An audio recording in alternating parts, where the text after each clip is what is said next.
And all the supporters can be called borne. Little did we know when we began on that project in 2005 that we would be now standing outside what is now a dedicated Holocaust Center. I'm always, on this occasion, I'm always minded to always recall a friend of ours, Jack Eisenberg, in Manchester. And Jack always said, as a young boy, when we arrived in the Lake District, we really felt we'd arrived in paradise. To understand what he meant, I think we all need to know a little bit about the circumstances from which the children had arrived. Now, 300 is a lot of children, it's a group, so I always try to narrow it down to an individual case. In this instance, I'd like to dedicate my performance, for what it's worth, dedicate the day, to a remarkable lady called Judith. Judith arrived along with the other children, and Judith was aged 4 years old in 1945. She had spent those first 4 years in the most appalling circumstances that any young child can be introduced to the world as. But we discovered some photographs in quite a difficult archive to access, and these photographs in 2009 were actually taken by a very famous photographer at his time, Kurt Hutton. And he came from London and photographed the children on Calgarth Estate. In amongst these photographs is a lovely little girl. And in each of these photographs is this lovely little girl. She has her hands in the air and she's smiling for all it's worth. The joy, the fun of life is written all over Judith's face, even at 4 years old. Many years later, I was very, very fortunate to receive a phone call from her daughter. And Judith hadn't spoken to anyone at all about her experiences before she arrived in the UK. So she arrived in Windermere. We opened it especially for her so she wouldn't be surrounded by people. She came into the gallery, and the moment she walked through the door, I recognised that enormous smile at the age of 74.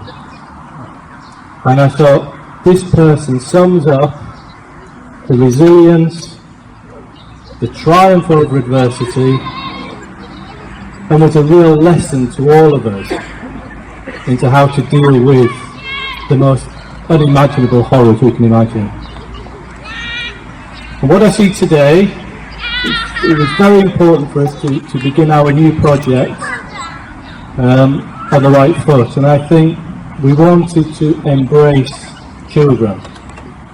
The boys, the survivors, all adore children and adore families. We want to celebrate children and childhood, and we dedicate what we do to people like Judith and to other children who were denied a happy childhood through hatred and intolerance.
For 7 weeks I've lived in here, then look inside this ghetto.